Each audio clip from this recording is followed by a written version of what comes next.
Hello, everyone. Good to see all of you again after a long gap. We are back with yet another episode on anthropology. And specifically speaking, we will discuss biological anthropology in some detail. But keep in mind, our anthropology optional is not just about biology per se, but it is about biological anthropology, where we emphasize more on the applications of these biological aspects to humans, to humanity, right?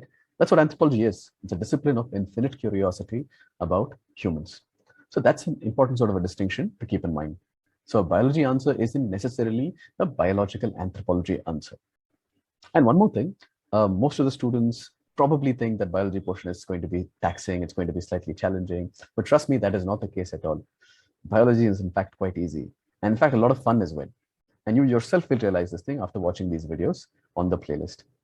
So in this playlist, we will start from the very basics and try to sort of help you build some interest and more importantly, help you build a strong foundation when it comes to biological anthropology. So without any further delay, let's get started.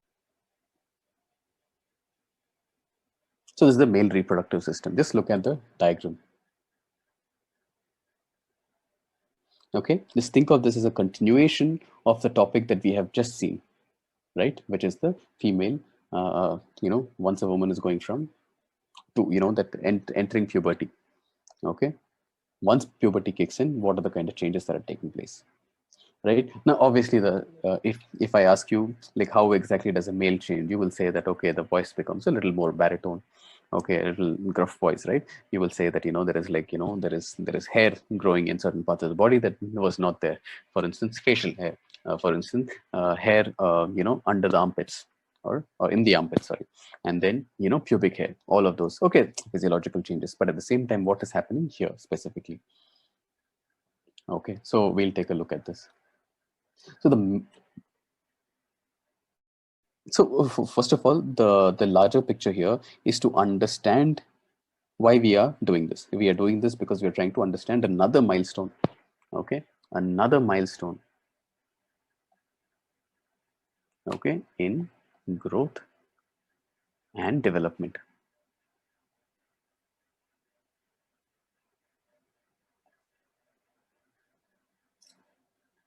Okay, but this time it is more of the males. Okay, and after this thing, we should be able to understand reproduction. Okay, nothing too technical, very, very simple.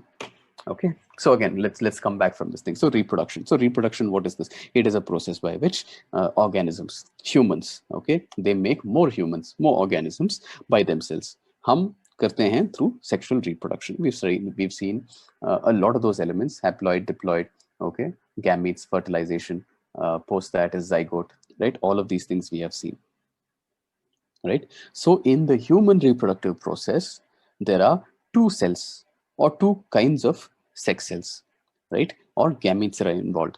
The male gamete is going to be your sperm. The female gamete that we have seen is the egg or the ovum. So now the second type we have already seen, or the first type we've already seen, the female gamete and the production of egg and ovum, right? Now the male has to also, we have to understand how the male gamete or the sperm is sort of produced so that the sperm can actually meet the female's reproductive cell, which is or the egg cell, okay, so that they can fertilize. Okay, the fertilized egg is then going to be called a zygote. The zygote is going to go through a process of through over a period of 9 months, embryo, and then developing into a fetus, right? Okay, so the male reproductive system is also required, the female reproductive system is also required. Okay, only through both of these things reproduction is going to be possible, and that is where it is a significant milestone in growth and development. Now we've also seen, right, the child is some sort of a copy, some sort of, well, like in humans, sexual reproduction, right?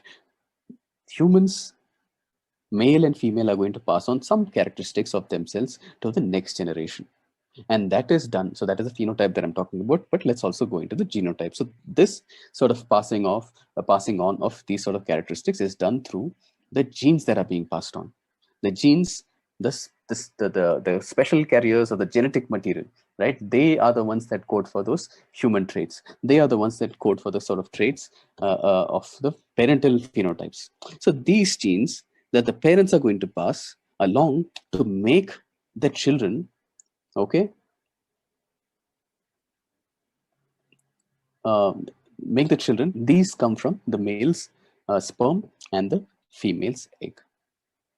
Now, if you look at this, one part is done. The significant milestone in growth and development amongst the females. Now we look at the males. Some components that are sort of important for you to understand. Okay. See, for instance, many of you may not know it in the same level of detail, and this is actually a slightly simple one.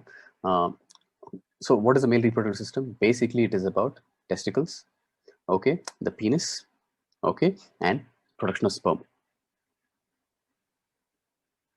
Right now, that is something that everybody knows. See, this is I guess what is this? It's like a longitudinal view or something, right? So this is not one testicle, there is one behind. Okay, so basically this is the person, so his face is somewhere here, okay, up, right? And this is his, let's say his spinal cord is coming all the way till here, right? So this is the sideways view, right? In many books it might be frontal view. Okay, does not necessarily matter. I feel like this is a lot easier to understand because front, back, and to further back is how it is generally given. So here also you have similar sort of hormones that you have to understand what exactly it is that they do. So what are they? So these are chemicals that stimulate and regulate the activity of your cells on the organs. The primary hormones involved in the functioning of the male reproductive system are going to be your FSH, okay, follicle stimulating hormone, luteinizing hormone, and then you have another one that is your testosterone, okay, the male sort of androgen. Okay. Now again, where exactly is your FSH and LH produced? How do they come? Where do they come from?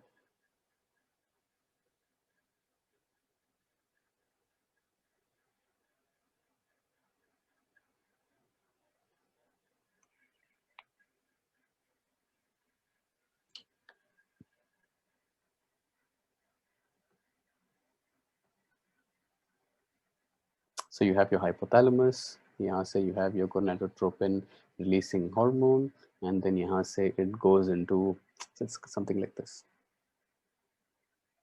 brain के base of this, and then you have your pituitary gland. Okay, you have like a couple of sides. Okay, you have the posterior, but this is from your anterior. Okay, and from here you're going to release into the, so there is like a blood vessel. Okay, there will be like a blood vessel. So now there is going to be FSH and there is going to be LH that are being secreted.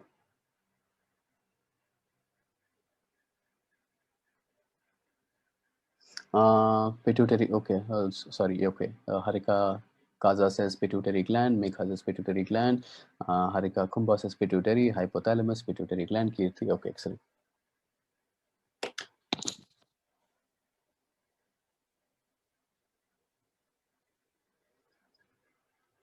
Okay, so FSH, what is the role of FSH here? FSH is necessary for sperm production, okay, aka spermatogenesis, aka spermatogenesis. Now, FSH basically, it targets a particular kind of a cell that is called your Sertoli cells. Wait, just hold on. Let me just cover let's talk about the components first before we go into the hormonal parts. Okay, so let's take a look at each of these components. So what is the penis? Okay, so penis portion is this, right? It is this particular portion that you can see here. Okay, now this consists of two parts. Okay, so the penis portion consists of two. In fact, it's like the same thing. Okay, it goes like this. Okay, and then something like this. I messed it up. Okay, so this is the penis portion, and then you have another portion which is the scrotum. Now we are talking about this. Now this has two parts, and if you see the way I have drawn this, you will probably be able to understand that these are the two parts that I'm going to talk about. Okay, first is the shaft. Okay, which is this particular component all the way till here. Okay, this is the shaft, and this is the main part. Okay, but however, the tip or the head, okay, there is another portion, and that is called the glans. Okay, it's called the head, it's called the tip, whatever it is. Okay, but these are the technical terms. Now this penis is going to be the delivery system. Okay, system to deliver. What do we want to deliver to have children? For human reproduction ke liye, what does it have to deliver?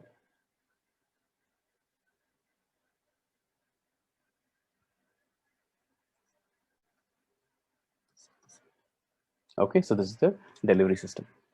Great. Perfect. Harika, Kirti, all correct. Second is your scrotum. See, scrotum is this component that we just talked about.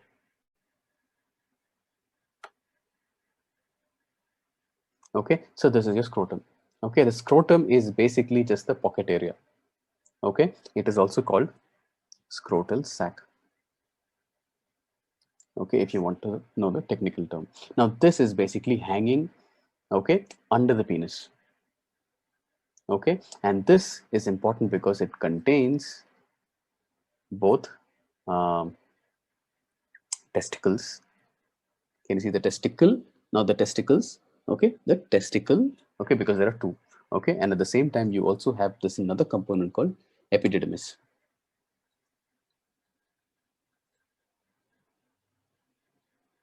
Okay, and I'll come to each of these.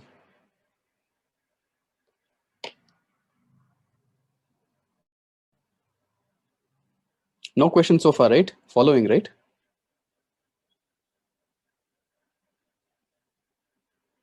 Basically what we're trying to get is that, okay, let's talk about the components so that you understand, you know, once your FSH comes in, your LH comes in, okay, how exactly is the testosterone sort of produced? Because testosterone is a major component or a major part of your puberty, right? In a guy or in a male, right? As a male makes his way through puberty, his testicles sort of produce more and more of testosterone. So testosterone is a hormone that causes the boys to develop, you know, all the other physiological things that we just talked about, like deeper voices, bigger muscles, stronger bones, body hair, facial hair, right? Armpit hair, pubic hair, all of these things. Also, it stimulates the production of sperm. But before we see all of that, let's take a look at these sort of components. So, testicles. Behind your testicles, you see this area called, or this particular component called your epididymis. Now, do you need all of these things? Am I expecting you to write all of these things in your answers? No, but I'm trying to tell you these things. I don't know if this is really true, okay? But in multiple batches, I've been told by students that this particular part of your school syllabus was sort of skipped. And I don't know if they forgot, you know, what they have studied, or I don't know if you can actually do that, that you can just skip complete chapters. I'm not sure. But in case, you know, you went to one of those schools in which they did not talk about all of these things, we are talking about it now. Okay, so you will understand this. Did they cover it in your school?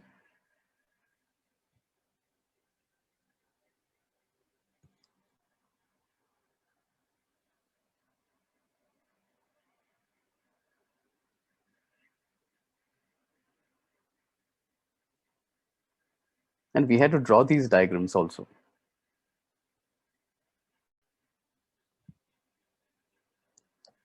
For instance, to draw the female, I remember this thing very clearly because we were, you know, fans of Chicago Bulls at that time. Okay, and if anybody knows about Chicago Bulls, that's the team that Michael Jordan, Scottie Pippen, Dennis Rodman, you know, these guys all played for, right? And if you look at their logo, okay, that's sort of, it's like a bull with, you can just Google it and see. It's covered not in detail. Okay, okay, got it. Okay, so this, I guess some of these components might be new to you. Okay, and for instance, you know, a lot of India may, you know, about sexual health and sexual sort of education comes, you know, through, sometimes not through textbooks, maybe through textbooks, you know, maybe if not in class, it comes through, you know, friends, family, or, you know, by people exploring it themselves, right? But somehow you would probably know a decent amount. Okay, scrotum. Coming back to scrotum. Okay, so this is like it's like a bag. It's like you know, a bag of skin. This, okay, this particular component of your testicle and your epididymis has to be mentioned, has to be sort of placed here because it has to be kept cooler than the body temperature. Okay, for healthy sort of production of sperm, and that is the reason why this is like outside the body. When the body is cold, in fact, this is not, again, I'm just going out of syllabus, right? This, when, with regard to temperature, also, right? This is like, it's a self-regulating mechanism. When the body is cold, the scrotum that contains your two testicles and the epididymis, okay, it will shrink. It becomes tighter in order to hold in or conserve the body heat, the heat that is required for the testicles and the epididymis, production of sperm and all of that. At the same time, okay, the opposite of this, when it is warm, it gets larger. Okay, it gets larger. Okay, it gets floppier in order to sort of increase its surface area and let the heat exit out. Okay, so this is like, the internal mechanism. The brain and the nervous system will probably, take a look at, excuse me, it'll probably take care of all of these by itself. Okay. Okay, now that we have drawn the testicle, okay, or you can see this thing, because it is in this form, we have two testicles. And the job here is to produce sperm.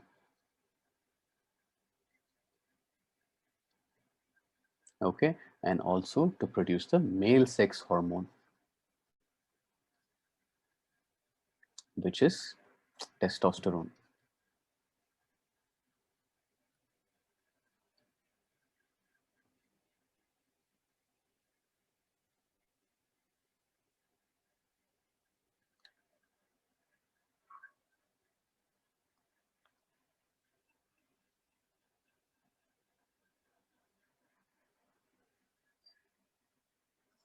Right behind this, can you guys see a very tiny little tube or so? Okay, now this is a place where the sperm sort of matures, is stored. Okay, and from here, right, from here, the sperm that is stored can be transported when it is required. So when is it required? It is required during sexual activity. It is required, or the right word is ejaculation. Okay, and for that, it has to go through this particular, can you see this little pipe thing going? Oops. Yeah, there you go. Right, so this particular component, okay, so this particular place, so here you produce it, okay, and then it matures around here. At the same time, it is stored here, and when it is required, it goes through this particular duct. This duct is called your vas deferens or ductus deferens. This will basically transport the sperm, okay, from dash to finally to help in the ejaculation portion, okay, through the urethra, through this. From where exactly?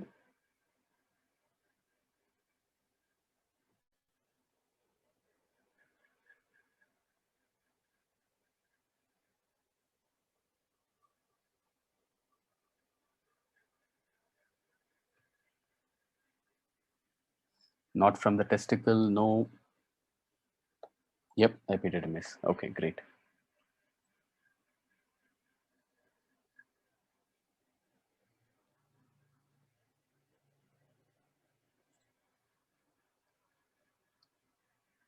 Because we just talked about this, right? So produce it here, okay, maturation storage here, and when required, go through this particular duct in order to reach the next stage in that transport.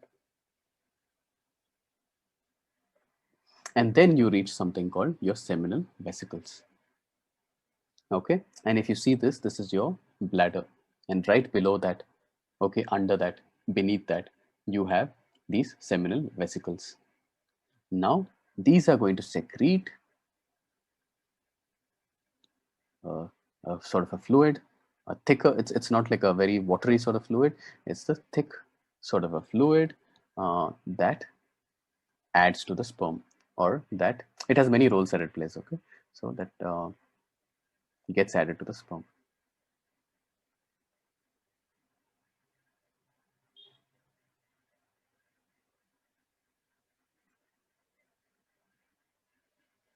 Have you guys heard of this term called semen? Sperm, I know that you know what is sperm because we've been talking about the term sperm from, I guess like a few classes ago, right? So you've heard of it now. Have you heard of this term?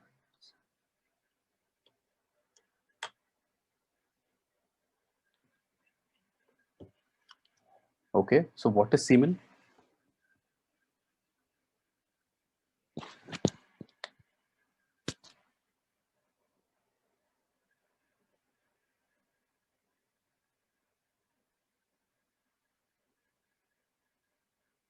The liquid that is ejaculated, okay. Is that semen or is that sperm?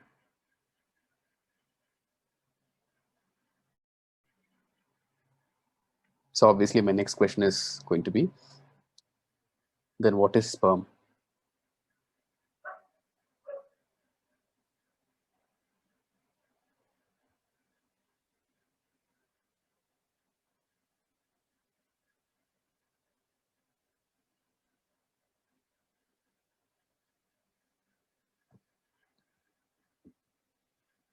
Okay, okay. The sperm is in semen. That is true.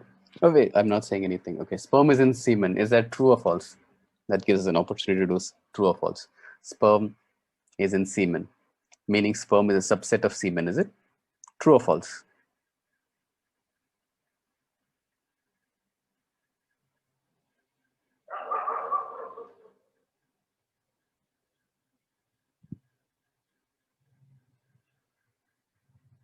See, the sperm that we say, right?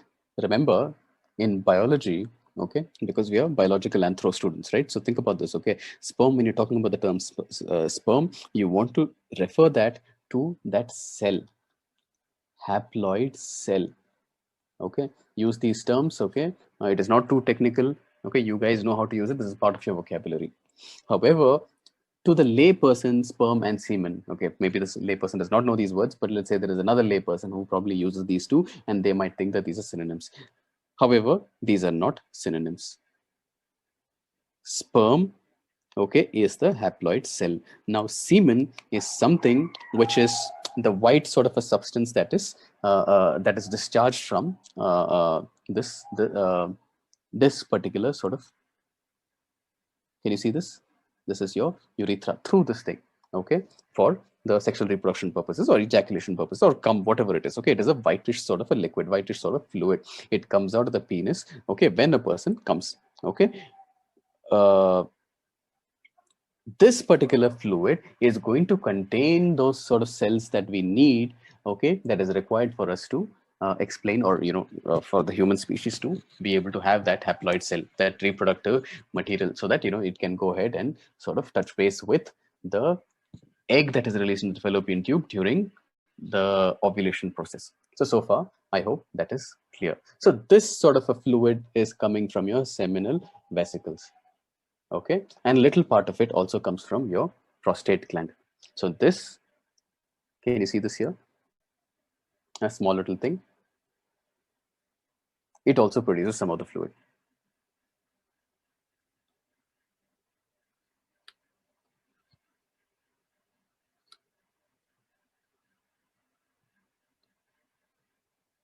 It is not prostrate, it is prostate.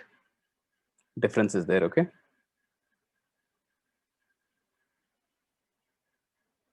You must have heard of the term prostate cancer and the fact that they go ahead and sort of get it tested.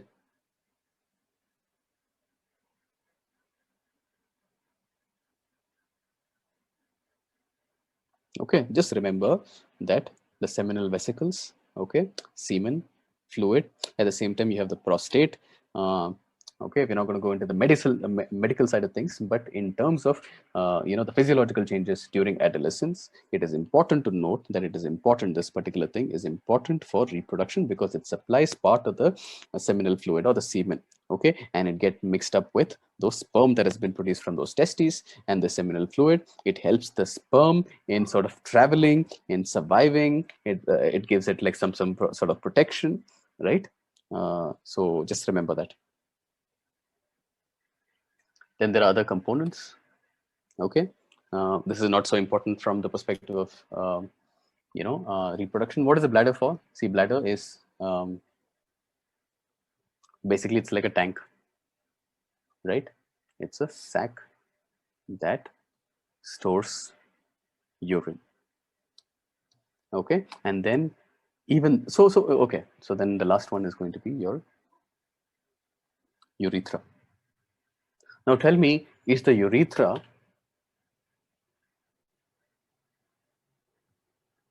the tube that you see that is running from these areas? You can see the diagram, right? Can you tell me, urethra is going to carry semen, okay, out of the penis, or is it going to be the one that is carrying the urine, okay, the pee, out of the penis?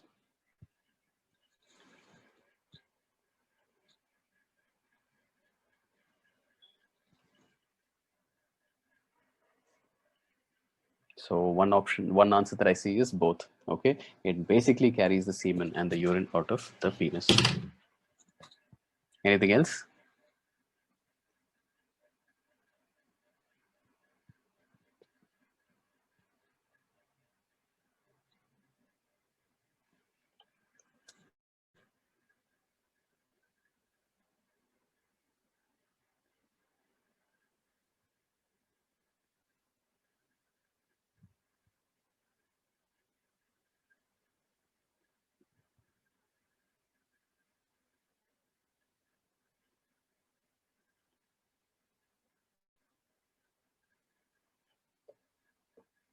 Okay, okay. So this is correct, by the way. So you know what it is. However, just remember the urethra is different.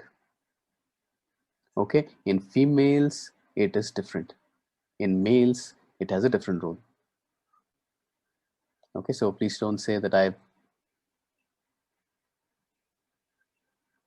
oops. Okay, there you go. So in females and males. Okay, so you said it carries, or it is a tube that helps carry both semen and urine.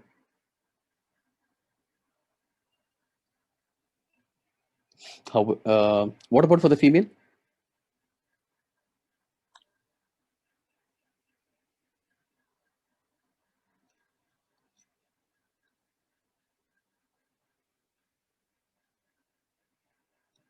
Okay, so that is an interesting sort of a thing. Okay, so in females you have, so obviously we are talking about these parts from the perspective of understanding what are the changes and how exactly it results in reproduction, how exactly spermatogenesis and eggs and gametes and fertilization. These are the components that we are going to study about. Okay, we're not going to go into details about other components of this particular topic, but here in amongst males, okay, it is for both ejaculation and for urination, whereas urethra in females, okay, is only for urinating.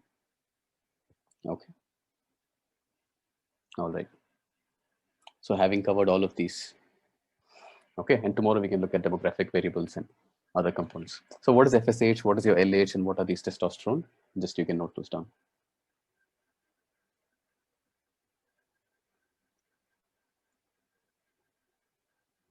So FSH, okay, here it is about sperm production, okay, spermatogenesis.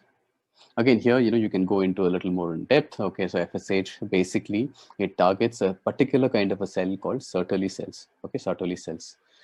It also sort of stimulates, the Sertoli cells is going to stimulate the release of something called ABP, okay, androgen binding protein. So for ABP, sort of it needs both stimulation of your FSH, okay, but also you have to have a certain amount of testosterone being present. Okay, but what you have to write down, you already have it here. So what does this androgen binding protein or ABP do? It stimulates, it promotes, okay, the synthesis of your spermatozoa, your sperm,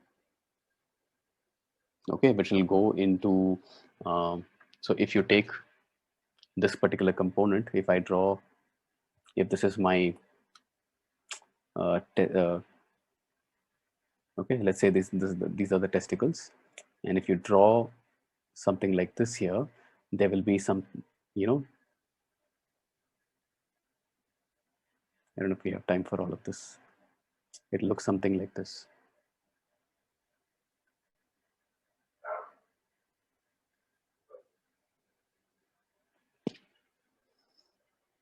So the sperm will end up in the lumen, or the hollowish area.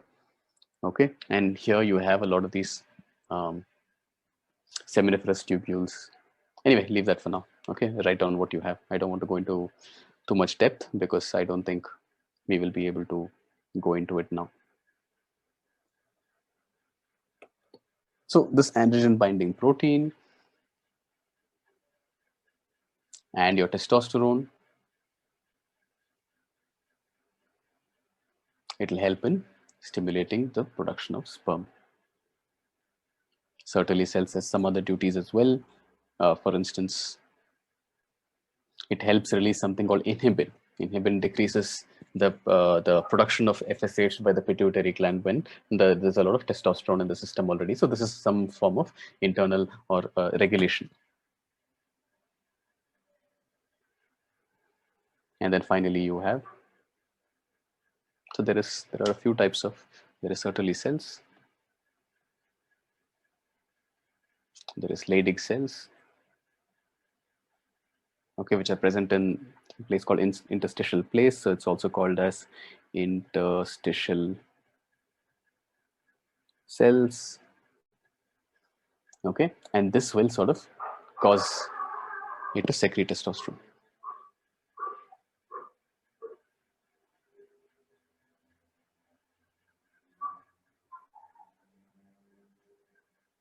See, I mean, you can go into as much detail as you want, okay, but you have to be able to write one page on male adolescence and the roles of these hormones, or possibly add a diagram, okay. Not many people do it, but I think you can do it, because again, you know, we're always trying to find ways to get that extra 2 to 3 marks.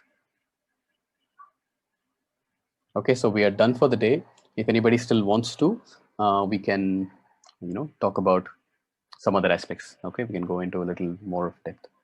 Okay, and the ones who are done, who have to leave, please go ahead. Okay, we are done for today.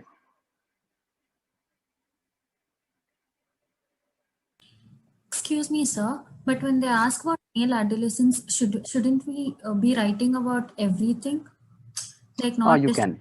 reproduction? Yeah, you can. It really depends on what the question is. See, this particular topic is for like 2 to 3 parts in our syllabus. There is some component. If I in your chapter 12, okay, just a second.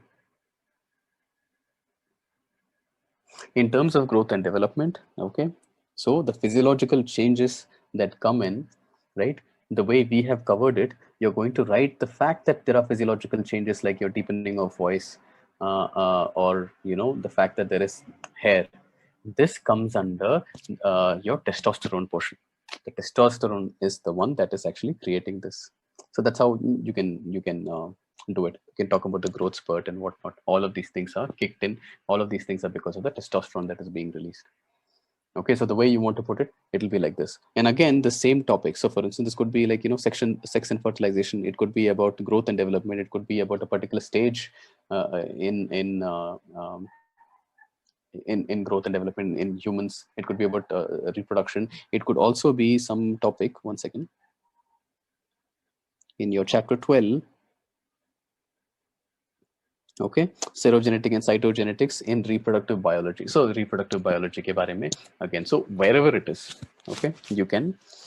I think it was asked in 2014, and I'm not sure when I recall seeing this particular question. Okay, but you know, these are components that you will utilize it here and there for sure, right? You know, it is difficult to write answers without, you know, bringing these sort of elements. Okay, so depending upon which is the question, if it is more about the reproductive biology, focus on these aspects. If it is about, let us say, the genetic component of like growth and development, you know what to focus on. If it is about just say growth and development, or just write about one particular phase of growth and development, even that you can actually bring it as your FSH and LH and testosterone, and the changes brought in because of your testosterone. Okay, so always never, like, this is not a one size fits all sort of an answer for anything. Okay, this is always, you have to decide how you want to place them. Okay, but you guys are all wise enough to, you have written so many of these answers. Okay, so you will be able to know what exactly is the question asking. Okay, which sort of things that you want to focus on. Do not just write this if there is more to the question than what we have discussed. Okay, is that clear? Yes, sir. Thank you, sir. No issues. Always focus on like what is the emphasis, what you think is the emphasis. Hope you guys are finding a biological anthropology playlist useful for your preparation. Hope this video helped reinforce your basics and also helped you connect a little better with the applications. If there's any other aspect of anthropology that you would like to know more about, do let us know in the comment section, and we will try to make videos on those as well. Thank you for watching, and we will see you in the next video.